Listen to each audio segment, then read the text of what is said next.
चलिए हम लोग क्या पढ़ रहे थे, डीलिस्टिंग। हम लोग ने डीलिस्टिंग स्टार्ट किया था। बेसिकली एलओडीआर रेगुलेशंस बात करता है किसकी, लिस्टिंग की। और अब हम लोग डिस्कस करने वाले हैं क्या, डीलिस्टिंग। डीलिस्टिंग का मतलब क्या हुआ, जब अपनी सिक्योरिटीज को स्टॉक एक्सचेंज से हटा दिया जाता है, इसी प्रोसेस को क्या कहते हैं, डीलिस्टिंग। डीलिस्टिंग दो तरह से हो सकती थी, क्या क्या, voluntary delisting and compulsory delisting. जब कंपनी अपनी मर्जी से अपने शेयर्स हटवाती है तो वो क्या होता है, वॉलेंट्री डीलिस्टिंग। और जब स्टॉक एक्सचेंज के कहने पर नॉन कंप्लायंस की वजह से हटाया जाता है तो वो क्या होता है, कंपल्सरी डीलिस्टिंग। वॉलेंट्री डीलिस्टिंग किस किस तरह से हो सकती थी, अगर रिमूवल हो रहा है from all the stock exchange, उस केस में क्या करना पड़ता था, एग्जिट अपॉर्चुनिटी देनी पड़ती थी। हम लोगों ने डिस्कस किया था, जब एक कंपनी अपनी सिक्योरिटीज को सारे स्टॉक एक्सचेंज से हटवाती थी तो उसे शेयर होल्डर्स को एक एग्जिट अपॉर्चुनिटी देनी पड़ती थी। एग्जिट अपॉर्चुनिटी मतलब शेयर होल्डर्स को एक ऑफर दिया जाता था कि इस प्राइस पे आप अपने शेयर्स हमको बेच दें और कंपनी छोड़ के चले जाएं, ठीक है। लेकिन अगर कोई company at least one of the stock exchange में लिस्टेड है तो एग्जिट अपॉर्चुनिटी देने की रिक्वायरमेंट नहीं होती थी। सबसे पहले हम लोगों ने वही प्रोसेस देखा था जिसमें एग्जिट अपॉर्चुनिटी नहीं देनी होती थी। उसमें क्या क्या करना होता था, सबसे पहले बोर्ड ऑफ डायरेक्टर्स की अप्रूवल, फिर एप्लीकेशन देते थे स्टॉक एक्सचेंज को लिस्टिंग डीलिस्टिंग के लिए, फिर न्यूज़पेपर में पब्लिश कर देते थे, और फिर लास्ट में क्या करते थे, शेयर होल्डर की अप्रूवल लेते थे कि नहीं लेते थे, चेक करो चार्ट में क्या करते थे, एनुअल रिपोर्ट में डिस्क्लोज करते थे, शेयर होल्डर्स की अप्रूवल नहीं रिक्वायर्ड होती थी, ठीक है। और फिर हम लोग ने स्टार्ट किया था प्रोसीजर जिसमें ऑल द स्टॉक एक्सचेंज से डीलिस्ट हो रहा है, जहां पर एग्जिट अपॉर्चुनिटी की रिक्वायरमेंट होती है। अब देखो इसमें सबसे पहला पॉइंट हम लोगों ने क्या देखा था, हाँ यहां से हम लोगों ने देखा था सबसे पहले होती थी इनिशियल पब्लिक अनाउंसमेंट। इसके बाद किसको अपॉइंट कर लेते थे, मैनेजर टू द ऑफर को अपॉइंट करते थे। फिर उसके ऑब्लिगेशंस देखे थे और फिर किसकी अप्रूवल लेते थे, बोर्ड ऑफ डायरेक्टर्स की। बोर्ड ऑफ डायरेक्टर्स की अप्रूवल लेने के बाद ये पॉइंट हम लोगों ने कल डिस्कस किया था, appointment of peer review company secretary. एक आउटसाइड कंपनी सेक्रेटरी को अपॉइंट किया जाता था ये चेक करने के लिए कि डीलिस्टिंग की सारी कंडीशंस कंप्लाइड है कि नहीं। एक और चीज हम लोग ने पढ़ी थी, डीलिस्टिंग कब कब नहीं हो सकता है, बताइए क्या पॉइंट्स थे, पर्सुएंट टू बायबैक नहीं हो सकता, और पर्सुएंट टू प्रेफरेंशियल अलॉटमेंट नहीं हो सकता, और थर्ड क्या था, 3 इयर्स अगर अभी लिस्ट हुए नहीं हुए हैं तो, एंड फोर्थ उसी कैटेगरी के शेयर्स का अभी कन्वर्जन अगर पेंडिंग है, ठीक है। इन 4 सिनेरियोज में डीलिस्टिंग पॉसिबल नहीं थी। चलिए अब हम लोग देखेंगे अपॉइंटमेंट ऑफ पीयर रिव्यू के बाद सीधे यहाँ हो अप्रूवल ऑफ शेयर होल्डर्स। देखिए the company shall obtain the approval of the share holders. देखिए यहाँ पर जब हम सारे स्टॉक एक्सचेंज से डीलिस्ट हो रहे हैं तो हमें किसकी अप्रूवल लेनी पड़ेगी, शेयर होल्डर्स की भी। The company shall obtain the approval of share holders through a special resolution. हमको बताओ स्पेशल रेजोल्यूशन क्या होता है। हाँ, अगर वोट्स कास्ट इन फेवर, दो तरीके के रेजोल्यूशन होते हैं। रेजोल्यूशन क्या होता था, मीटिंग में जो वोट्स आए हैं, ठीक है, मीटिंग में जो वोट्स आए हैं अप्रूवल के लिए उसको हम लोग रेजोल्यूशन कहते थे। दो तरीके के रेजोल्यूशन होते थे, ordinary resolution and special resolution. अगर वोट्स कास्ट इन फेवर 50% से ज्यादा हैं तो वो ऑर्डिनरी रेजोल्यूशन होता था, और कुछ केसेस में अप्रूवल में 75% की मेजोरिटी चाहिए होती थी, वो कौन सा रेजोल्यूशन होता था, स्पेशल रेजोल्यूशन, ठीक है। लेकिन यहाँ जरा ब्लॉक में देखो, यहाँ एक बात तो इन्होंने कहा कि स्पेशल रेजोल्यूशन पास होगा, लेकिन ब्लॉक में देखो क्या लिखा है, the special resolution shall be acted upon only if the votes cast by the public shareholder in favor of the proposal are at least 2 times the number of votes cast against it। मतलब आपको समझ में आया difference क्या हुआ, कह रहे normally special resolution में क्या होता है, 3 times द वोट्स कास्ट होता है, लेकिन यहाँ कह रहे हैं स्पेशल रेजोल्यूशन तब माना जाएगा जब 2 times the vote cast against होगा। तो ये क्या अलग तरीके का स्पेशल रेजोल्यूशन है, क्या डिफरेंस है यहाँ पर देखो। एक डिफरेंस अगर आप ध्यान दें तो यहाँ पर सिर्फ किसके वोट्स कंसिडर किए जा रहे हैं, देखो पब्लिक शेयर होल्डर्स के। हम लोग नॉर्मल कंपनी में जो बात करते हैं वो क्या कहते हैं, सारे शेयर होल्डर्स जितने लोग हैं सब वोट करेंगे, तो वोट्स कास्ट इन फेवर वाले 3 times होने चाहिए। लेकिन यहाँ पर किसकी बात करी जा रही है, सिर्फ पब्लिक शेयर होल्डर्स की। पब्लिक शेयर होल्डर मतलब क्या हुआ, पब्लिक शेयर होल्डर्स मतलब वो शेयर्स जो पब्लिक के पास है, और किसके पास शेयर्स होते हैं, प्रमोटर्स एंड ऑल, कह रही यहाँ जो अप्रूवल ली जाएगी वो सिर्फ किसकी ली जा रही है, पब्लिक शेयर होल्डर्स की ली जा रही है। तो पब्लिक शेयर होल्डर्स में से अगर हाँ बोलने वाले are twice as compare to ना बोलने वाले, तो ये रेजोल्यूशन पास्ड मान लिया जाएगा। ये वो रेजोल्यूशन नहीं है जो कंपनीज एक्ट में रेजोल्यूशन पढ़ते हैं हम लोग। कंपनीज एक्ट का रेजोल्यूशन कहता है votes cast in favour should be 3 times the votes cast again, लेकिन वहां बात होती है सारे शेयर होल्डर्स की। यहाँ हम लोग बात कर रहे हैं सिर्फ किसकी अप्रूवल लेंगे, पब्लिक शेयर होल्डर्स की। और पब्लिक शेयर होल्डर्स में से क्या होना चाहिए, टॉइस, ठीक है। अगर votes cast in favour twice है, देन इन दैट केस वो रेजोल्यूशन अप्रूव मान लिया जाएगा। क्लियर? तो देखो लिखा है the company shall obtain the approval of the share holders through a special resolution not later than 45 days from the date of obtaining the approval of the board of directors। यानी जिस दिन board of directors की approval मिली थी उसके कितने दिन के अंदर, 45 डेज के अंदर हमको शेयर होल्डर्स की अप्रूवल लेनी पड़ेगी।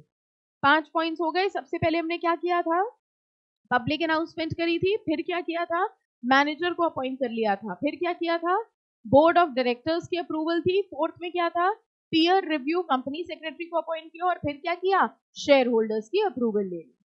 सिक्स्थ में देखो किसकी अप्रूवल ले रहे हैं, in principle approval of the stock exchange. जिस स्टॉक एक्सचेंज से डीलिस्ट करा रहे हैं अब उस स्टॉक एक्सचेंज की अप्रूवल लेंगे। The company shall make an application to the relevant recognised stock exchange for in principle approval of the proposed delisting of its equity share not later than 15 working days from the date of passing of the special resolution. अभी ये जितना matter आ रहा है ना, इसमें timelines अभी मत याद करना।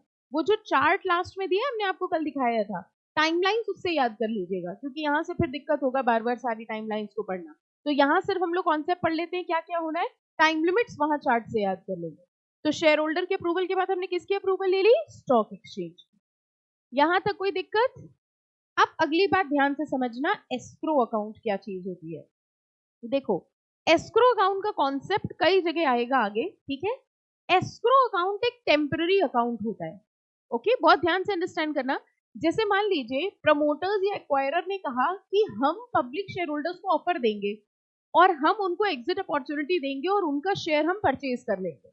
अब यहाँ एक सवाल अराइज होता है कि प्रमोटर्स के पास इतना पैसा है कि वो शेयर होल्डर्स को दे पाए।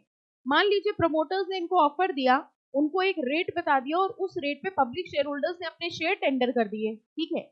लेकिन उनको पैसा देने के लिए क्या उनके पास पैसा है कि नहीं है, कहीं ऐसा ना हो बाद में प्रमोटर्स डिनाई कर दें कि हमारे पास तो पैसा ही नहीं है।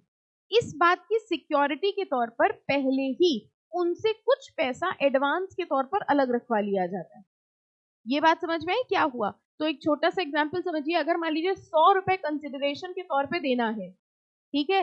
कंसिडरेशन बताओ कैसे डिसाइड होगी, कंसिडरेशन कैसे निकलेगा, number of shares tendered into the price decided. Number of shares tendered, किसने टेंडर करे होंगे ये प्राइस, पब्लिक शेयर होल्डर्स ने, इनटू प्राइस। ये प्राइस बताओ कैसे निकलेगा,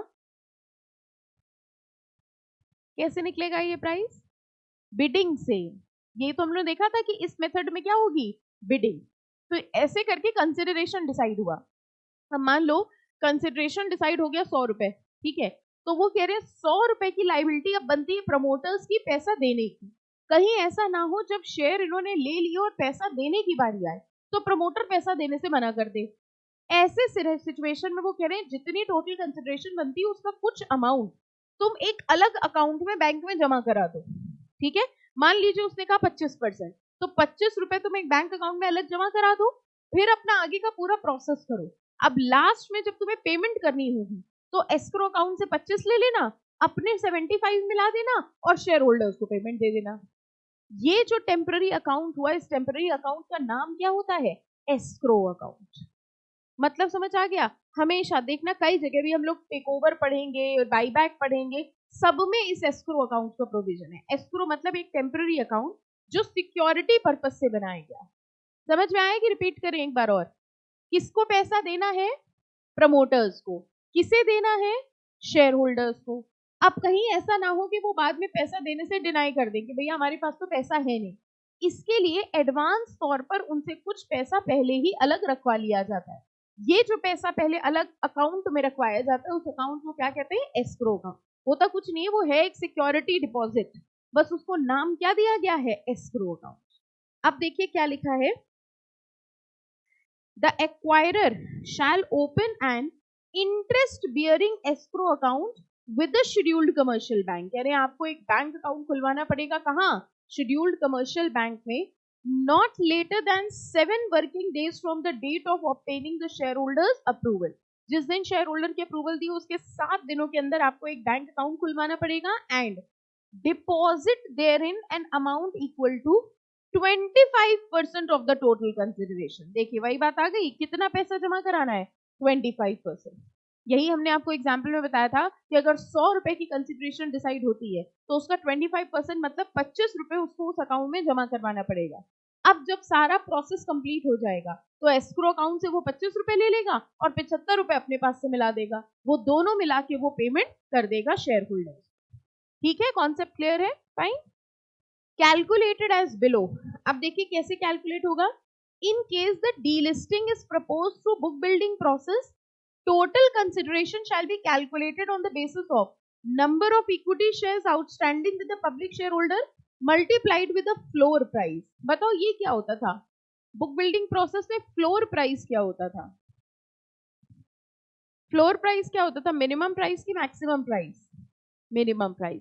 कह रहे कंपनी खुद यानी प्रमोटर खुद एक प्राइस बताएगा, फ्लोर प्राइस बताएगा कि कम से हम तुम्हें इतना देंगे, ठीक है, इसके बाद बोली लगने पे जो डिसाइड है।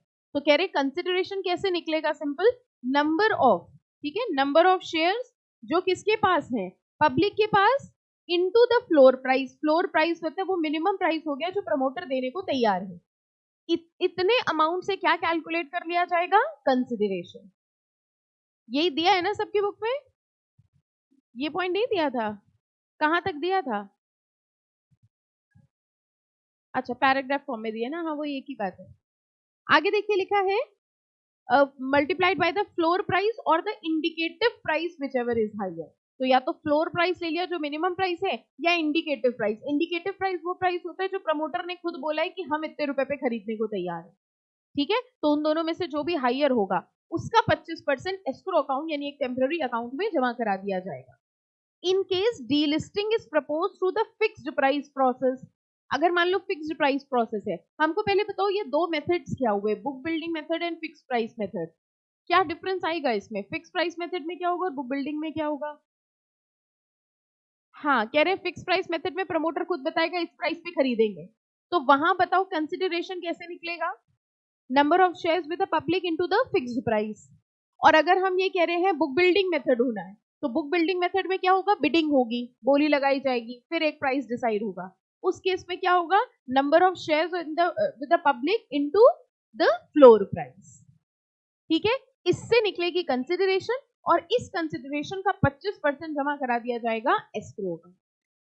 अब बताइए कोई डाउट, ठीक है, फाइन। नेक्स्ट देखिए, अच्छा अब ये आओ, before making the detail public announcement, यहां आइएगा।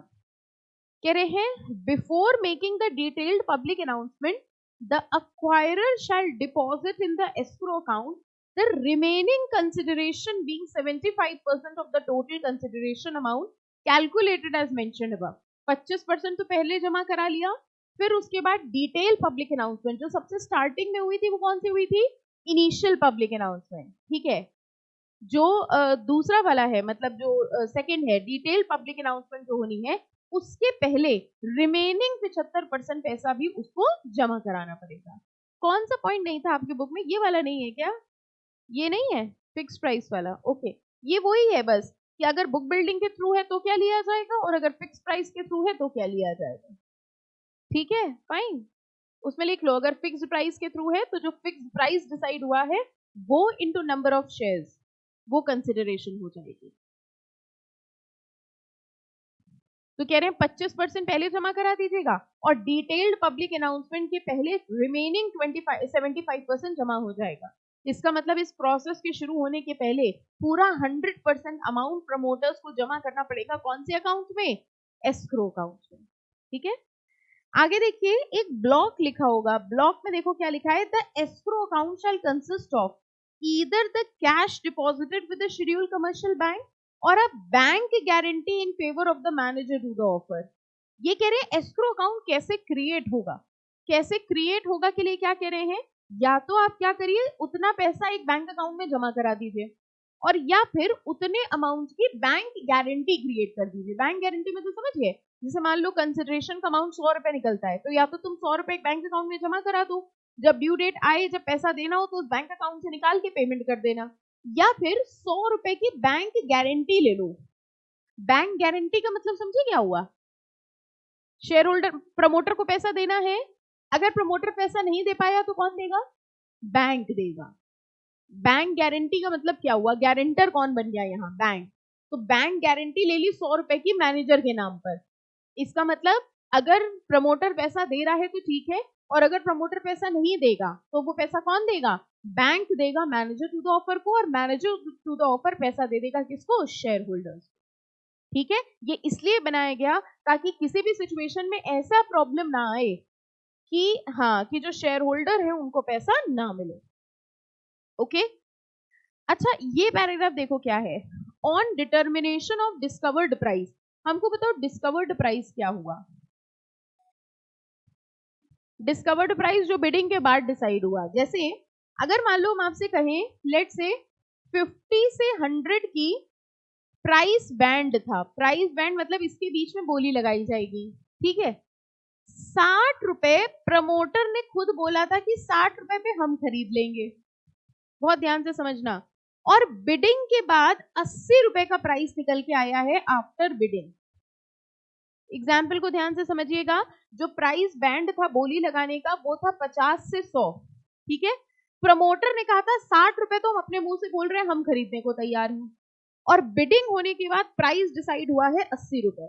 हमको अब आप बताइए फ्लोर प्राइस कौन सा है, बताइए what is floor price, how much is floor price, 60, everyone 60, 80, और बोली लगा लो, 3 ही 4 ऑप्शंस है। मैं आपसे पूछ रही हूँ what is the floor price. Price band में 2 प्राइस होते थे, एक फ्लोर प्राइस एक cap price. What is the floor price in this full example. अच्छा चलो फ्लोर को छोड़ते हैं 1 मिनट के लिए, क्वेश्चन रिपीट कर रहे हैं। प्राइस बैंड यानी बोली लगाने का जो आपको बैंड दिया गया है वो 50 से 100 रुपए है, ठीक है।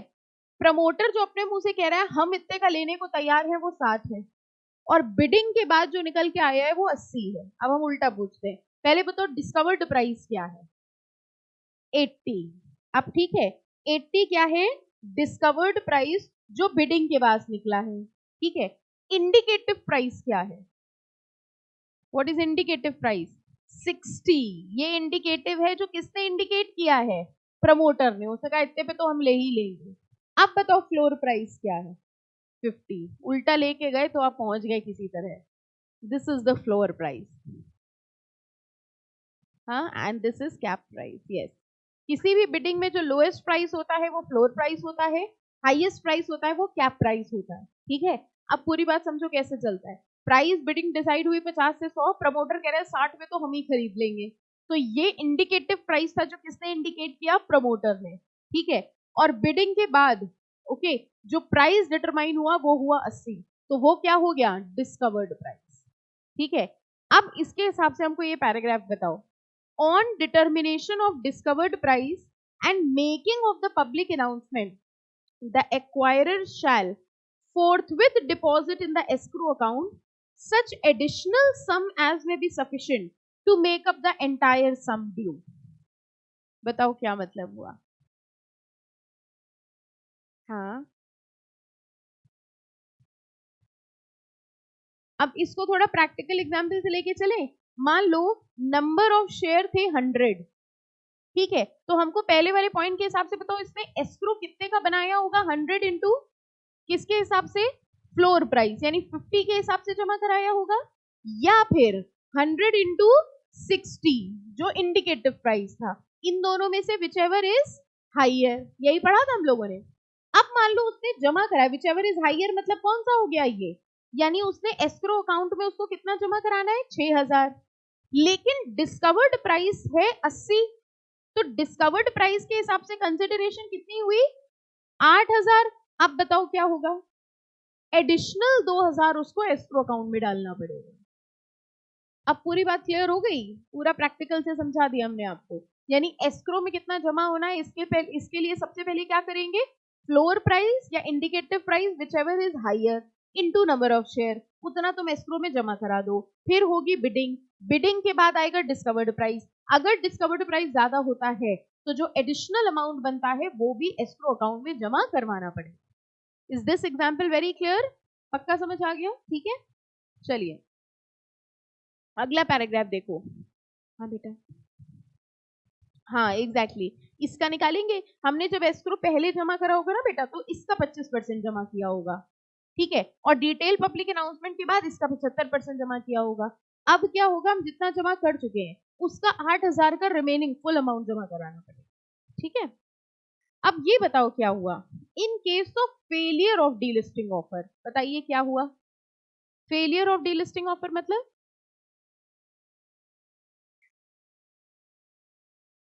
हाँ फेलियर ऑफ डीलिस्टिंग ऑफर का मतलब डीलिस्टिंग नहीं हो पाई, ठीक है। 99% of the amount lying in the escrow, मान लो डीलिस्टिंग का प्रोसेस कंप्लीट नहीं हो पाया, तो बताओ एस्क्रो अकाउंट में जो पैसा पड़ा था वो किसके पास चला जाएगा, शेयर होल्डर के पास कि प्रमोटर के पास वापस? सोचो, दोनों बातें बताओ। अगर डीलिस्टिंग सक्सेसफुल हो गया तो एस्क्रो अकाउंट में पड़ा हुआ पैसा किसके पास जाएगा, शेयर होल्डर के पास। और अगर डीलिस्टिंग सक्सेसफुल नहीं हुआ यानी डीलिस्टिंग फेल हो गया तो एस्क्रो अकाउंट में पड़ा हुआ पैसा वापस प्रमोटर के पास चला जाएगा, यानी कंप्लीट हो ही नहीं पाया। तो ये कह रहे हैं 99% हम उसको वापस कर देंगे, ठीक है। 99% of the amount lying in the escrow shall be release to the acquirer within 1 working day. The remaining 1% lying in the escrow account shall be released post return of share to the public shareholder or confirmation or revocation of lien marked on their shares by the manager। कुल मिला के ऐसे समझो, कह रहे हैं अगर delisting successful नहीं हुआ तो 99% पैसा उसको तुरंत दे देंगे और सारी फॉर्मेलिटीज कंप्लीट होने के बाद रिमेनिंग 1% देंगे। वो 1% इसलिए रोक लिया कि अगर मान लो कहीं कोई लाइबिलिटी अराइज होती है या कहीं कुछ पेमेंट देना होता है तो उसी 1% से रिकवर कर ले। सब कुछ खत्म होने के बाद, शेयर वेयर वापस देने के बाद वो 1% भी प्रमोटर के पास आ जाए, यानी डीलिस्टिंग सक्सेसफुल नहीं हो पाया। क्लियर? एस्क्रो का पॉइंट क्लियर है सबको? Any doubt? अच्छा, अब देखो एस्क्रो अकाउंट्स के बाद क्या हुआ, 7th पॉइंट के बाद हमारा 8th पॉइंट क्या आ गया, detailed public announcement. The acquirer shall within 1 working day from the date of receipt of approval of delisting from the recognized stock exchange, जिस दिन स्टॉक एक्सचेंज से अप्रूवल मिली है उसके एक दिन के अंदर make a detailed public announcement in at least 1 English newspaper and 1 Hindi newspaper। यानी अब ये डिटेल पब्लिक अनाउंसमेंट किसमें किया जाएगा, न्यूज़पेपर में। तो जिस दिन स्टॉक एक्सचेंज ने अप्रूवल दी थी उसके एक दिन के अंदर हमको क्या करना होगा, detailed public announcement. Detailed public announcement के बाद अब हम लेटर ऑफ ऑफर भेजेंगे सारे शेयर होल्डर्स को। बताओ इस लेटर ऑफ ऑफर में क्या भेजेंगे उनको, क्या लिखा होगा लेटर ऑफ ऑफर में?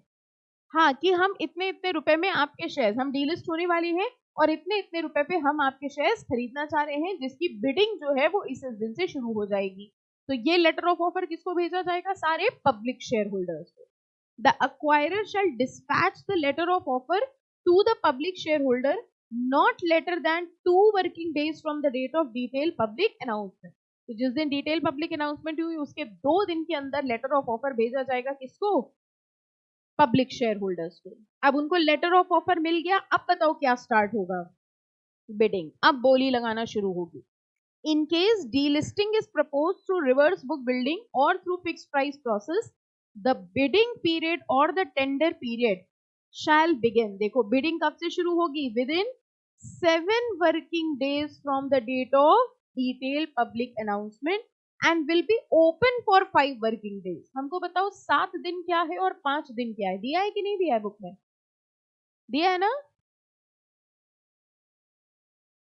मिल गया। अब बताओ 7 दिन क्या है, 5 दिन क्या है, 7 दिन में क्या है और 5 दिन में क्या करना है।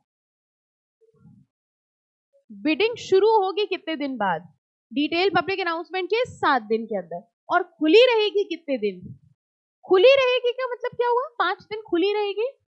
5 दिन तक लोग बोली लगा सकते हैं, 5 दिन के बाद डिसाइड किया जाएगा कि कितनी फाइनल प्राइस डिसाइड हुआ। ठीक है, तो ये कह रहे हैं 7 दिन के अंदर ओपन होगी और 5 दिन तक खुली रहेगी। 11 manner of tendering shares the equity shares The equity shares shall be tendered or offered by the public shareholder, including by way of marking a lien through the stock exchange mechanism in the manner specified. वही है, कह रहे manner यही होगा कि इस bidding में कौन अपने शेयर्स टेंडर कर सकता है, सारे public share holders. Okay, 12th देखो, right of shareholders to participate in the delisting process. The public shareholders holding equity shares which are sought to be delisted shall be entitled to participate in the fixed price process or in the reverse book building. बताओ इस bidding में कौन participate करेगा, सारे public share holders. तो जितने भी public share holders हैं वो पार्टिसिपेट करेंगे इस प्रोसेस पे। फ्लोर प्राइस पे आइए, ये दिया है बताओ, फ्लोर प्राइस दिया है, ये नहीं दिया होगा शायद ना, हाँ ये मार्क कर लो, फ्लोर प्राइस निकालने का कैलकुलेशन है ये 19A, वहां पे लिख लो, या तो कैसे लिखते हैं जो डिफरेंसेस आते हैं कैसे मार्क करते हैं, आपके पास पीडीएफ है ये न्यू वाली, या तो उससे फिर कैसे करते हो, कोई चेंज आता है तो पीडीएफ है, पीडीएफ से लिख लेते हो, क्या बात है, समझ नहीं आता है कि तुम पढ़ते हो कि नहीं पढ़ते हो। लेकिन एक बात है, तुम्हारी अटेंडेंस 100% है ना, कोई क्लास में आए ना आए तुम आते जरूर हो, हमारा हौसला बढ़ाने के। हाँ तुम्हें से, अच्छा परसों एब्सेंट थे, अच्छा हमें जब याद रहता तो तुम दिखते हो, इसलिए हमें ऐसा लगा 100% अटेंडेंस है। हाँ फ्लोर प्राइस लिख लीजिए वहां पे कि इसको न्यू बुक से लिखना है या नोट कर लेना, जैसा भी करना है मेंशन जरूर करिएगा। अब देखना ध्यान से कि फ्लोर प्राइस कैलकुलेट कैसे होती है। The floor price of the equity share, पहले बताओ हमारे एग्जाम्पल के हिसाब से हम लोग कौन सा प्राइस कैलकुलेट करने वाले हैं, वो 50, 100, 60, 80, 50 है ना, हम लोग 50 कैसे निकलेगा ये कैलकुलेट कर रहे हैं। The floor price of the equity shares proposed to be delisted through reverse book building process or through fixed price process shall not be less than highest of the following. बहुत आराम से पढ़ना, not be less than highest of the following, मतलब इन सब में से सबसे पहले कौन सा लोगे, हाईएस्ट, कम से कम उतना होना चाहिए फ्लोर प्राइस। ठीक है, ये कितने पॉइंट्स है देखिए, 4 पॉइंट्स हैं, बल्कि 5 पॉइंट्स हैं, इन 5 पॉइंट्स में से कौन सा लोगे, हाईएस्ट, उतना कम से कम मिनिमम होना चाहिए फ्लोर प्राइस। अब फर्स्ट देखो, volume weighted average price paid और payable for acquisition by the acquirer along with PAC during the 52 weeks immediately preceding the reference date. 52 weeks कितना हुआ, जोड़ो, समय लगेगा, 1 ईयर, 52 वीक्स इज 1 ईयर। कह रहे पिछले 52 वीक्स में एक्वायरर ने जितने एक्विजिशंस किए हैं, मतलब एक्वायरर ने कंपनी के जो भी शेयर्स खरीदे हैं, ठीक है, उनका वॉल्यूम वेटेड एवरेज प्राइस ले लिया जाएगा, ये फर्स्ट है। वैसे हम आपको बताएं एग्जाम में ये क्वेश्चन दो तरह से आ सकता है, या तो वो यही कहेंगे फ्लोर प्राइस कैसे कैलकुलेट होगा, तो थ्योरेटिकल लिखना होगा, और अगर इसका क्वेश्चन आएगा तो वो ऐसे दे देंगे, volume weighted average price 52 weeks का इतना था, ठीक है, ऐसे ही सेकंड वाले पॉइंट का इतना था। अब इसमें से आपको फ्लोर प्राइस कैलकुलेट करना होगा, आपको समझ में आया, वो ये नहीं देंगे कि 52 वीक का प्राइस दे दिया फिर आपसे कहेंगे एवरेज निकालो, इतना टेक्निकल नहीं आएगा।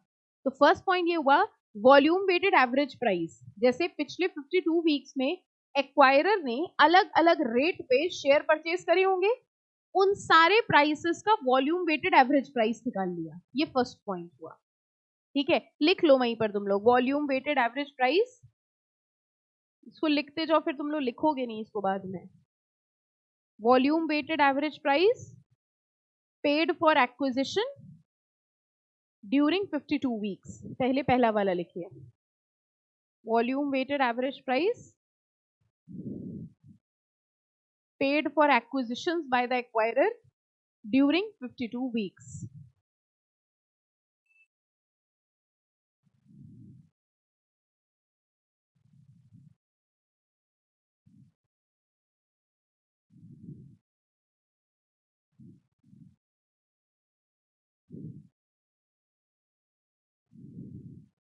बताइए पहला वाला हो गया,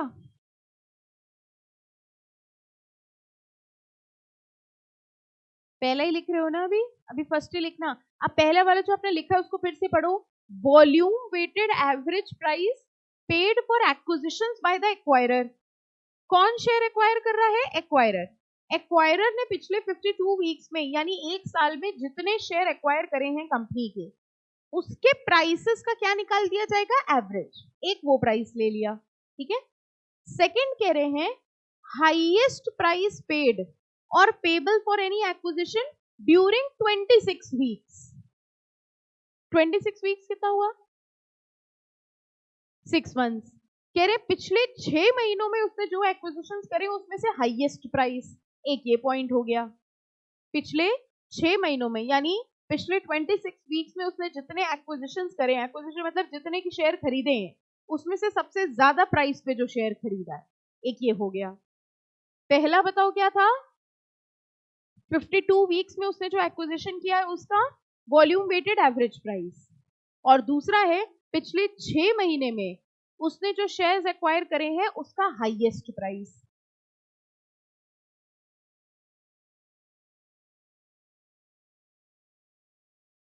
हाँ बेटा, हाँ हाँ, इसका मतलब अभी टेक ओवर में वैसे ये पॉइंट है। अलोंग विद पीएसी मतलब जैसे एक्वायरर ने अपने साथ किसी के साथ मिल के लिया, जैसे mister A and Mrs A ने मिल के ले लिया, तो पर्सन एक्टिंग इन कॉन्सर्ट मतलब वो लोग जो कॉमन ऑब्जेक्टिव के साथ मिल के शेयर्स लेते हैं। तो हाँ, ज्वाइंटली लेते हैं, तो एक्वायरर नहीं या किसी ने किसी के साथ मिल के लिया, उनका भी जोड़ के देखा जाता है। ओके, दोनों पॉइंट्स लिख लिए। पहला बताओ क्या था? पिछले 52 वीक्स में उसने जितने शेयर एक्वायर करे उसका वॉल्यूम वेटेड एवरेज निकाल लिया। दूसरा क्या था? पिछले 6 महीनों में उसने जो शेयर एक्वायर करे उसमें से जो हाईएस्ट पे खरीदा था वो हो गया। तीसरा कह रहे हैं adjusted book value. Book value समझ गए? बुक वैल्यू मतलब क्या हुआ? कंपनी के जो एसेट एंड लाइबिलिटी से नेट एसेट निकलता है, नेट बुक वैल्यू निकलती है। तो ये कह रहे हैं कंपनी के शेयर की वैल्यूएशन निकाल रहे हैं। कंपनी के शेयर की वैल्यूएशन कैसे निकालेंगे? कंपनी की नेट एसेट से। नेट एसेट क्या हुआ? उनके एसेट लिया, लाइबिलिटी माइनस किया, तो पर शेयर वैल्यू निकाल ली। तो तीसरा तरीका क्या हो गया? कंपनी की एडजस्टेड बुक वैल्यू से निकाल लिया। फोर्थ देखो, volume weighted average market price for a period of 60 trading days immediately preceding the reference day. ये फोर्थ क्या है? Volume weighted average market price for a period of 60 trading days. पिछले 60 trading days में उस company के share का average market price क्या रहा है। What is the difference between the first point and the fourth point? First में और फोर्थ में फर्क बताओ। फर्स्ट क्या था? फर्स्ट में था एक्वायरर कितने रुपए पे खरीद रहा है उसका एवरेज, और फोर्थ में है मार्केट वैल्यू पिछले 60 दिन की। तो पिछले 60 डेज में शेयर का जो जो भाव रहा उसका हमने एवरेज निकाल लिया। क्लियर? ये 4 हो गए पॉइंट्स अभी तक। लिख लो, फिर एक साथ डिस्कस कर लेंगे। हाँ, अभी आ रहे बेटा, पहले लिख लो फिर साथ में डिस्कस कर लेते।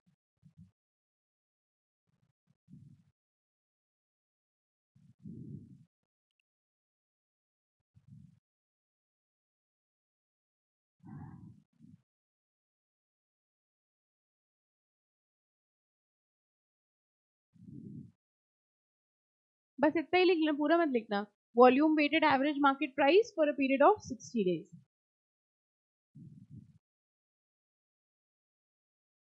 जो बच्चे आज एब्सेंट हुए, गलत दिन एब्सेंट हो गए, कैपिटल मार्केट में ध्यान रखिएगा, अब किसी भी दिन एब्सेंट नहीं होना है, क्योंकि जो भी चैप्टर्स हम लोग पढ़ रहे हैं वो सबसे ज्यादा टेक्निकल चैप्टर्स में से हैं। तो ये आपको ऐसे समझ में आएगा नहीं अगर पढ़ने में इंटरेस्टेड हैं तो।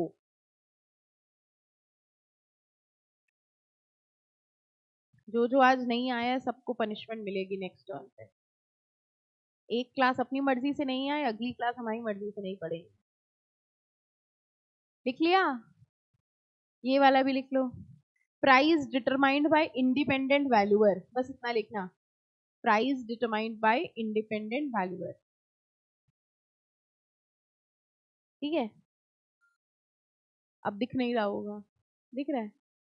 Price determined by independent valuer, ठीक है।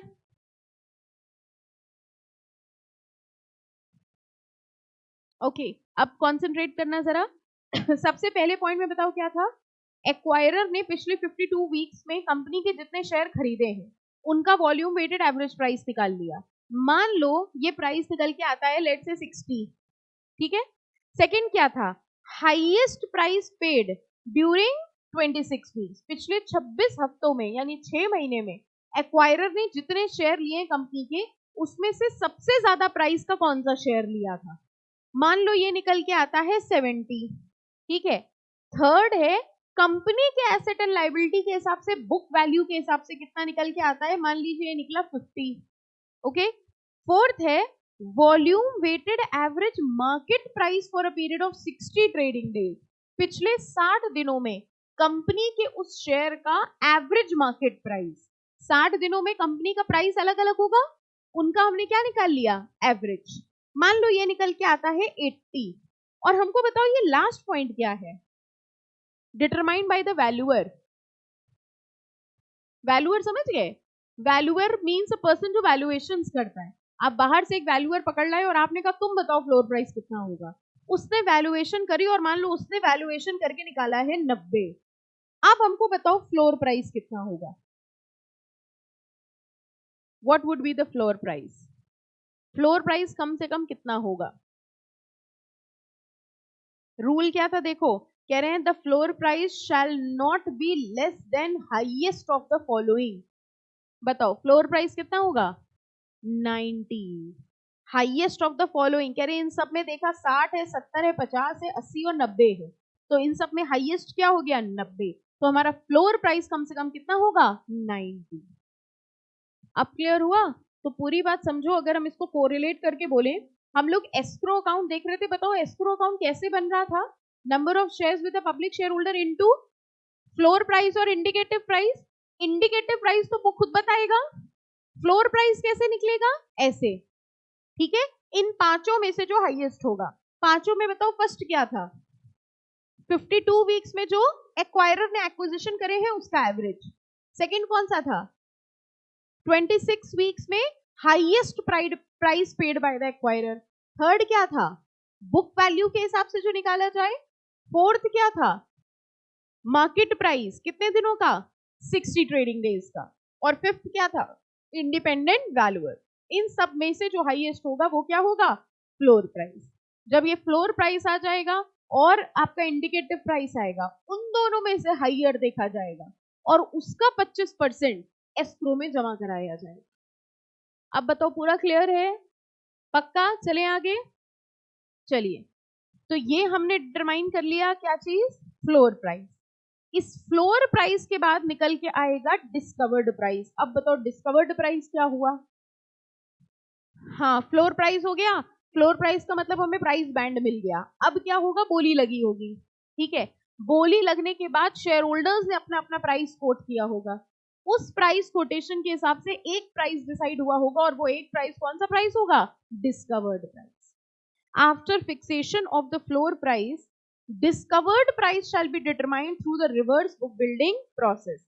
आगे देखो एक ना वो दिया होगा एग्जाम्पल, ये आ जाओ, हम लोग देखते हैं कैसे निकलता है डिस्कवर्ड प्राइस। इस एग्जाम्पल में आना, ध्यान से देखना, और अब स्क्रीन पे कॉन्सेंट्रेट करना, ठीक है, 2 मिनट बुक पे मत देखना। नीचे इसका वो दिया है, in the given illustration, imagine करिएगा जरा, फ्लोर प्राइस इज 550। कह रहे फ्लोर प्राइस कितना है, 550, यानी ये जो बोली लगेंगी 550 से कम तो लगी नहीं सकती। हमको पहले एक बात बताओ, शेयर होल्डर ज्यादा से ज्यादा बोली लगाने की कोशिश करेंगे कि कम से कम, ज्यादा ज्यादा, क्योंकि ये रिवर्स बुक बिल्डिंग है। रिवर्स बुक बिल्डिंग मतलब जितना ज्यादा डिसाइड होगा उतने रुपए पे उनको शेयर मिलेगा। अच्छा, कह रहे फ्लोर प्राइस 550 डिसाइड हुआ, बताओ 550 कैसे डिसाइड हुआ होगा, वही 5 पॉइंट्स, ठीक है, उसमें से हाईएस्ट।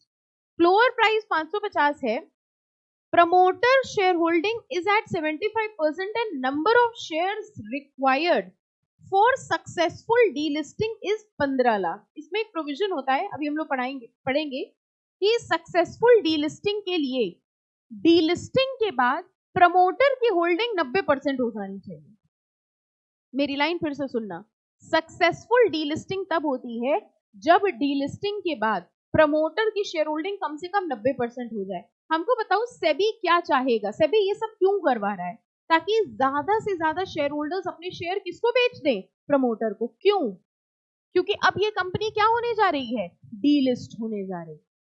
तो एक अपॉर्चुनिटी दी जा रही है सारे शेयर होल्डर्स को कि भैया तुम लोग बेच दो इसको शेयर, ठीक है। तो उन्होंने कहा कि डीलिस्टिंग सक्सेसफुली तब होगी जब डीलिस्टिंग के बाद 90% होल्डिंग हो जाएगी किसकी, कम से कम प्रमोटर्स की। इतनी बात समझ में आई? तो ये कह रहे हैं 90% के लिए इनको 15 लाख शेयर्स चाहिए। प्रमोटर के पास जब 15 लाख शेयर्स आ जाएंगे, ठीक है, तब वो डीलिस्टिंग सक्सेसफुल होगी। अब जरा ऊपर देखो कैसे बोली लगी, देखना बहुत ध्यान से। 550 जो फ्लोर प्राइस था, इस पे 5 लोगों ने बोली लगाई जिनके पास 2.5 लाख शेयर्स थे, ठीक है। ये कैसे हो रहा है आपने समझ में आया? 5 लोगों ने बोली लगाई जिनके पास कितने शेयर्स थे, 2.5 लाख शेयर्स थे, ओके, 550 पे। अगर मान लो ये 550 वाला प्राइस एक्सेप्ट कर ले प्रमोटर, तो क्या डीलिस्टिंग ऑफर सक्सेसफुल होगा? बताइए। अगर वो सिर्फ 550 डिसाइड कर ले, तो 550 पे कितने लोग अग्री कर रहे थे, 5, उनके पास शेयर कितने थे, 2.5 लाख। क्या डीलिस्टिंग ऑफर सक्सेसफुल होगा? डीलिस्टिंग ऑफर सक्सेसफुल के लिए इनको शेयर कितने चाहिए, 15 लाख। इनको कितने चाहिए, 15 लाख। लेकिन अभी इनको सिर्फ कितने मिले, 2.5 लाख। यानी 550 को वो फाइनल प्राइस डिक्लेयर नहीं कर सकते। अब वो अगली बोली पे गए, अब वो आए 565 पर। 565 की बोली 8 लोगों ने लगाई जिनके पास 4 लाख शेयर्स थे, ठीक है, उनके पास 4 लाख शेयर थे, सब अलग अलग रेट पे बोली लगा रहे हैं। हमको बताओ अगर 565 वो एक्सेप्ट कर ले तो उसके पास कितने शेयर हो जाएंगे, 4 लाख कि 650? क्यों 650? क्यों ऐड होंगे? क्योंकि अगर वो 565 अग्री करेगा तो 550 वाले तो खुशी हो जाएंगे, उनके तो मिल ही जाएंगे। 550 से लेकर हमने तो 550 मांगा था, हमें तो 565 पे मिल रहा है, हम तो खुश हो गए। यानी 565 पे ये तो खुशी खुशी अग्री हो जाएंगे और इनका तो हम ले ही रहे हैं। यानी कि प्रमोटर के पास कुल शेयर कितने हो जाएंगे, 2.5 लाख प्लस 4 लाख, यानी कि 650। ये इन्होंने लास्ट कॉलम दिया है क्यूमुलेटिव डिमांड। इतनी बात समझ में आई? लेकिन 650 से क्या डीलिस्टिंग ऑफर सक्सेसफुल होगा? अभी भी नहीं। क्यों? 15 लाख चाहिए। आपको समझ में आ रहा है प्रोसेस कैसे चल रही है? 15 लाख चाहिए। अगला पहुंचा 575 पे, 575 पे 10 लोगों ने बोली लगाई और 2 लाख शेयर्स उन्होंने हैं उनके पास, ठीक है। अगर मान लो प्रमोटर 575 डिसाइड करता है तो बताओ उसके पास कितने शेयर आ जाएंगे? कैसे आया 850? 550 वाले खुशी खुशी, बहुत खुशी खुशी, 565 वाले बहुत खुशी खुशी, और 575 वाले तो आ ही जाएंगे। आप समझ रहे हो? 550 वाले कहेगा हमने तो 550 मांगे थे, ऊपर वाले हमको 575 दिलवा रहा है खुशी खुशी, ठीक है, तो वो भी आ गए। सक्सेसफुल हुआ वो ऑफर? नहीं, अभी भी नहीं हुआ। हमें चाहिए कितने, 15 लाख। हम फिर आगे बढ़े 585। बताओ यहाँ सक्सेसफुल होगा? यहाँ भी नहीं होगा, क्योंकि हमारा टोटल कितना बनेगा, 1250। हमें चाहिए कितना, 15। जरा 600 पे आओ। जैसे ही ये 600 पे आए, नंबर ऑफ इन्वेस्टर्स थे 5 जिनके पास 1,30,000 शेयर्स थे। अगर वो 600 डिसाइड करता है तो ये खुश, ये खुश, ये खुश, ये खुश, ये खुश, इन सब लोग अपने अपने शेयर टेंडर कर देंगे, यानी टोटल कितनी लिमिट पहुंच जाएगी, 15 लाख। बताओ डीलिस्टिंग सक्सेसफुल हो गई कि नहीं हो गई? अब वो 605 पे आया, क्या उसे जरूरत है 605 पे आने की? वो 605 वालों की तरफ मुड़ के भी नहीं देखेगा। 605 वालों से कहेगा तुम घर चले जाओ। क्यों? क्योंकि हमको जितने शेयर चाहिए थे वो हमको मिल गए हैं। यानी 605 वालों का जो ऑफर है वो क्या हो जाएगा, रिजेक्ट। 605, 610, 615, 620, ज्यादा ही हो गया, हाँ, ये सब क्या हो गए, रिजेक्ट हो गए। समझ में आया? इससे आप मतलब समझे, बोली लगाने का मतलब ये भी नहीं है सबसे ज्यादा लगा दी। सबसे ज्यादा लगाने में डर ये है कि आप तो आउटराइटली क्या हो जाएंगे, रिजेक्ट। यानी आप समझे, ये लोग तो बेचारे अपने शेयर टेंडर कर ही नहीं पाए क्योंकि इनका ऑफर एक्सेप्ट नहीं हुआ।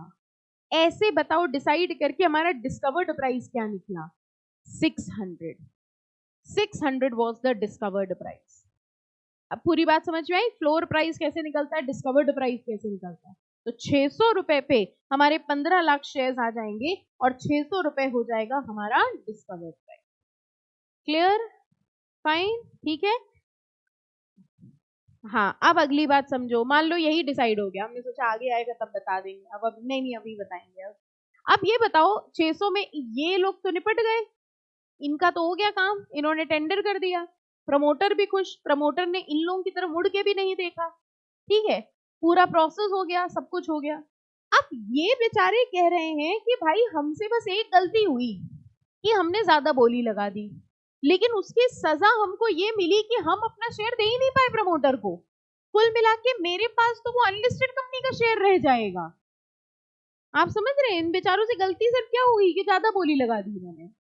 तो कह रहे पूरा डीलिस्टिंग ऑफर खत्म होने के बाद इनको एक और मौका मिलता है, ठीक है। इनसे कहा जाता है देखो ठीक है हम समझ रहे हैं गलती हो गई, लेकिन अब तुम्हें एक और मौका मिलेगा कि प्रमोटर को इनको ऑफर देना पड़ेगा कि आप लोग भी अपने शेयर दे दीजिए, हम तुम्हारा शेयर अभी भी ले लेंगे, लेकिन बताओ कितने रुपए पे? 600 पे, ठीक है। तो इनको एक ऑफर दिया जाएगा कि ठीक है तुम्हें एक मौका दिया जा रहा है, प्रमोटर तुम्हारा शेयर ले लेगा, लेकिन तुम्हारा शेयर उसी प्राइस पे लिया जाएगा जिस प्राइस पे बाकियों का शेयर लिया गया है, दैट इज भी 600। बाद में इसलिए क्योंकि वो अभी ना डीलिस्टिंग एक तरह से यहां तक तो लीगल रिक्वायरमेंट ही कंप्लीट हो गई, ठीक है। अब पूरी लीगल रिक्वायरमेंट के बाद एक एडिशनल दिया गया है इनको अपॉर्चुनिटी, प्रोसेस तो देखा जाए खत्म हो गया था, बस बाद में कहा है right of remaining share holders, इसको कहा गया है। जो रिमेनिंग शेयर होल्डर्स उनके पास अधिकार है कि अभी भी अगर तुम चाहो तो तुम दे सकते हो। डीलिस्टिंग प्रोसेस इज कंप्लीट, मतलब ये जो अब वो अपना शेयर टेंडर करेंगे ना, that is outside delisting process. वो तो बस उनको एक अपॉर्चुनिटी दी गई कि अभी भी तुम्हारे पास मौका है, 600 रुपए लेके अपने शेयर दे दो। क्लियर? ठीक है, फाइन। तो देखो ऊपर हम लोग यहां से आए थे, ये डिस्कवर्ड प्राइस की बात हम आपको बता रहे थे। After fixation of floor price discovered price shall be determine, और डिस्कवर्ड प्राइस कैसे डिटरमाइन हुआ ये हमने आपको बता दिया, ठीक है। ये देखो क्या लिखा है, in case the discovered price is not acceptable to the acquirer. ये क्या सिचुएशन हो सकती है? हाँ, कह रहे हैं जो डिस्कवर्ड प्राइस डिसाइड हुआ वो उसको अग्रीड नहीं है, जो 600 डिसाइड हुआ प्रमोटर कह रहे नहीं 600 पे हम नहीं ले पाएंगे, हमारे हिसाब से बहुत महंगा है। उस केस में क्या होगा, अ काउंटर ऑफर में be made by the acquirer to the public share holder. आप समझ रहे हो, ये दोनों के बीच में एक सेटलमेंट कराने की बात हो रही है। डिस्कवर्ड प्राइस 600 निकल के आया, प्रमोटर ने कहा 600 हम देने को तैयार नहीं है, हमारा इंडिकेटिव प्राइस मान लो था 550, ठीक है, वही फ्लोर प्राइस था, डिस्कवर्ड 600 निकल के आया है, तो उनको एक मौका दिया जाएगा कि आप अपना ऑफर रिवाइज कर ले। रिवाइज कर ले मतलब आप थोड़ा कम का ऑफर दो, पब्लिक शेयर होल्डर से कहते हो भैया 600 नहीं हम 580 में चलो लेने को तैयार। तो दोनों की सहमति से जो प्राइस डिसाइड हो जाएगा वही फाइनल प्राइस मान लिया जाएगा। क्लियर? ओके, चलो। Fixed delisting price in case the acquirer has proposed delisting through fixed price process, the acquirer shall provide a fixed delisting price which shall be at least 15% more than the floor price. ये नहीं दिया होगा क्या? Fix actually पहले क्या था, सिर्फ एक ही ऑप्शन था बुक बिल्डिंग वाला ही, अब दो ऑप्शन हो गए, बुक बिल्डिंग के थ्रू भी हो सकता है और फिक्स्ड प्राइस भी हो सकता है। तो ये फिक्स्ड प्राइस वाला जहां जहां पॉइंट है वो आपके में नहीं है, इसको भी नोट कर लो, सिर्फ पहला ही पॉइंट नोट कर लेना, नोट कर लो फिर बता रहे क्या है। वैसे तो पढ़ के देखो क्या है, खुद ही समझ में आएगा।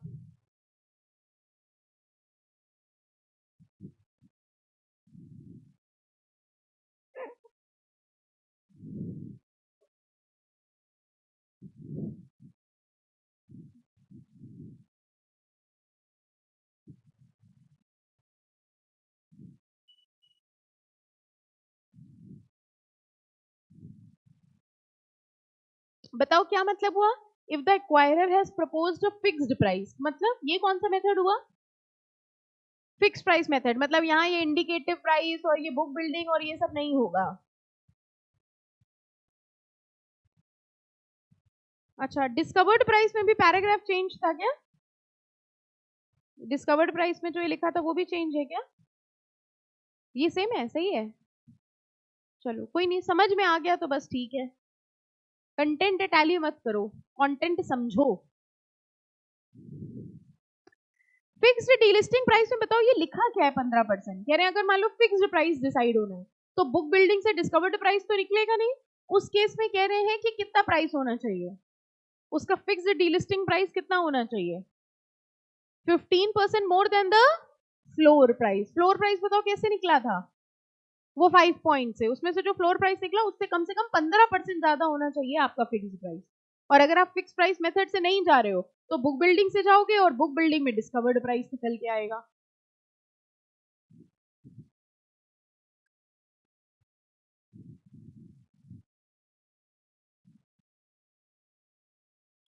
हो गया?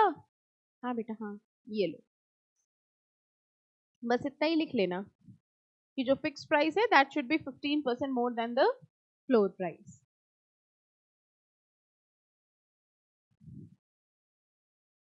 ठीक है, अब जरा हमको ये पढ़ के बताओ ये क्या लिखा है, minimum number of equity shares to be acquired. इसमें ये फर्स्ट पैराग्राफ पढ़ के बताओ क्या लिखा है।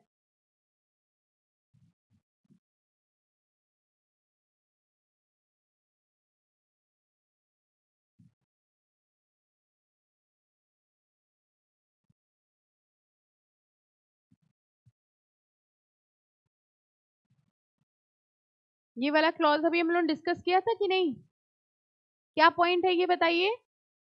एक्विजिशन के बाद प्रमोटर की शेयर होल्डिंग कितनी हो जानी चाहिए, 90%। यही तो वो 15 लाख निकला था, समझ में आया? ठीक है, तो ये कह रहे रूल ये कहता है कि इस तरह से डीलिस्टिंग यानी डीलिस्टिंग सक्सेसफुल तब माना जाएगा जब पूरे एक्विजिशन के बाद प्रमोटर की शेयर होल्डिंग कितनी हो जाए, 90% कम से कम।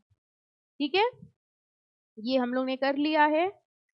ओके, ये देखो क्या लिखा है अगला पॉइंट, ऑप्शन टू एक्सेप्ट और रिजेक्ट द डिस्कवर्ड प्राइस। किसके पास ऑप्शन है ये, प्रमोटर के पास। कह रहे प्रमोटर के पास ये ऑप्शन है, वो चाहे तो डिस्कवर्ड प्राइस एक्सेप्ट करे और चाहे तो डिस्कवर्ड प्राइस रिजेक्ट करे। The acquirer shall be bound to accept the equity share standard if the discovered price determined through reverse book building is equal to the floor price or indicative price if any। ये बताओ क्या हुआ, कह रहे हैं अगर आपका discovered price floor price या इंडिकेटिव प्राइस के बराबर है तो आप शेयर एक्सेप्ट करने से मना नहीं कर सकते। बताओ क्यों? अगर आपका डिस्कवर्ड प्राइस फ्लोर प्राइस या इंडिकेटिव प्राइस के बराबर है तो एक्वायरर शेयर लेने से मना नहीं कर सकता। बताओ क्यों? लेट मी सी आप कनेक्ट कर पा रहे हैं कि नहीं, लॉजिकली बताइए क्यों, आ रहा है कि नहीं आ रहा है, क्यों बताओ, सोचो सोचो। अगर हमारा डिस्कवर्ड प्राइस फ्लोर प्राइस या फिर इंडिकेटिव प्राइस के बराबर है तो एक्वायर शेयर एक्सेप्ट करने से मना नहीं कर सकता। कम ऑन, क्योंकि उतना प्राइस तो उसने खुद ही बोला था। व्हाट वाज इंडिकेटिव प्राइस, जो प्रमोटर ने बोला था। प्रमोटर ने कहा था हम 560 पे लेंगे, अगर सब 560 पे देने को तैयार हो गए तो अब तुम थोड़ी मना कर सकते हो। एक्वायरर कब मना कर सकता है, जब एक्वायरर ने कहा था हम 560 पे लेंगे और डिसाइड हुआ 600। आप बात समझ रहे हो, फ्लोर प्राइस तो मिनिमम प्राइस ही था और इंडिकेटिव प्राइस वो प्राइस था जो उसने खुद बोला था। तो प्रमोटर जितना प्राइस खुद बोल रहा है उतने पे तो उसको लेना ही पड़ेगा। वो रिजेक्ट कब कर सकता है, जब discovered price is more than the indicative price. अब आ गई बात समझ में? ठीक है, तो कह रहे हैं the acquirer shall be bound to accept the equity shares if the discovered price determined through reverse book building is equal to the floor price or the indicative price if any offered by the acquirer। ठीक है, fine. अच्छा, अब ये timeline से counter offer की ये रहने देना, ये मत करना। काउंटर ऑफर की टाइमलाइन से ये मत करिएगा। फेलियर ऑफ ऑफर, देखो फेलियर कब हो जाएगा, डीलिस्टिंग ऑफर फेल कब होगा। देखो फर्स्ट पॉइंट, द डीलिस्टिंग हम समझाएंगे नहीं, अब अपने आप बताना। The delisting offer shall be considered to have failed if minimum number of shares are not tendered 90%। कह रहे हैं जितने रिक्वायरमेंट थी अगर वो टेंडर नहीं हुए, टेंडर होने के बाद प्रमोटर की शेयर होल्डिंग 90 हो जानी चाहिए लेकिन अगर इतने टेंडर ही नहीं हुए तो डीलिस्टिंग ऑफर क्या हो जाएगा, फेल। सेकंड पॉइंट बताओ क्या है? हाँ, जो प्राइस डिस्कवर्ड प्राइस निकल के आया है वो अक्वायरर को एक्सेप्टेबल नहीं है, तो भी क्या होगा, वो ऑफर फेल हो जाएगा। अच्छा हमको बताओ, अगर डीलिस्टिंग ऑफर फेल हो गया तो एस्क्रो में जो पैसा पड़ा है उसका क्या होगा? 99% तुरंत मिल जाएगा और 1% ऑब्लिगेशंस मीट होने के बाद मिलेगा। वेरी गुड, बस हम यही देख रहे थे सब साथ हैं कि नहीं। ठीक है, ओके, चलो बस इसमें बस ये चार्ट कर लेना। ठीक है, इसके बाद नेक्स्ट आओ, payment upon success of the offer. अगर मान लो ऑफर सक्सेसफुल हो गया तो क्या होगा? पेमेंट करी जाएगी। कौन किसको पेमेंट करेगा? प्रमोटर करेगा, किसको? शेयर होल्डर्स को। All the public share holders whose bids are accepted shall be paid the discovered price और a higher price if any offered by the acquirer. ठीक है, then final application to the stock exchange after successful delisting. पैसा दे दिया, सब हो गया, finally हम किसको इन्फॉर्म करेंगे? स्टॉक एक्सचेंज को। Within 5 working days from the date of making the payment to the public shareholders, the acquirer shall make the final application for delisting to the relevant stock exchange in the form specified. जब पूरा हो गया, payment दे दिया, उनके share ले लिए, अब हम फाइनल इंटीमेशन किसको दे देंगे? स्टॉक एक्सचेंज को, कि हमने अपनी कंपनी के शेयर्स को क्या करा लिया है? डीलिस्ट। एंड लास्ट में ये बताओ क्या है, ये टॉपिक बताओ क्या है? ये समझे? Right of remaining public share holder, ये पता है कौन हुए? वो 600 से ज्यादा वाले जो अपने शेयर टेंडर नहीं कर पाए थे। The remaining public share holders whose shares were either not accepted or were not tendered at all during the bidding period shall have a right to tender their equity shares for a minimum period of 1 year. उनके पास ये अधिकार देखो कितने समय तक है? 1 साल तक। 1 साल तक आपके पास अधिकार है कि आप अभी भी अपना शेयर किसको बेच सकते हैं? प्रमोटर को। ठीक है, ये 2 लाइनें बताओ क्या लिखी हैं? The acquirer shall be under an obligation. हाँ, क्या लिखा है? कह रहे हैं कि उसकी ऑब्लिगेशन ये है कि वो अब प्रमोटर को वो शेयर किस प्राइस पे लेना होगा? सेम प्राइस पे जिस प्राइस पे उनका एक्सेप्ट हुआ था, हमारे एग्जाम्पल के हिसाब से 600। ठीक है, बस दैट्स इट। बस यहां जाके आपका ये वाला प्रोसेस खत्म हुआ। बीच में देखो हम लोग नंबर ही डालना भूल गए थे, इतने सारे स्टेप्स हैं। अब इस पूरे स्टेप्स को डाल रहे थे, नंबर कितने हुए? 20 हो गए। ठीक है, अब इस पूरे को ये इन्होंने शॉर्ट में दे दिया, आप यहां से इजीली याद कर सकते हैं। तो हम लोग ने एक बार डिटेल में कर लिया है, यहाँ इन्होंने देखो शॉर्ट में दे दिया। सबसे पहले क्या होगी? Initial public announcement. फिर क्या हो रहा था? मैनेजर को अपॉइंट किया। फिर क्या हो रहा था? बोर्ड ऑफ डायरेक्टर्स की अप्रूवल दी। ये दिया है ना सबकी बुक में चार्ट? बोर्ड ऑफ डायरेक्टर्स की अप्रूवल कितने दिन में हो रही थी? पब्लिक अनाउंसमेंट के 21 दिन के अंदर। फिर हमने किसकी अप्रूवल ली थी? शेयर होल्डर्स की। कितने दिन के अंदर? 45 days from the date of board resolution.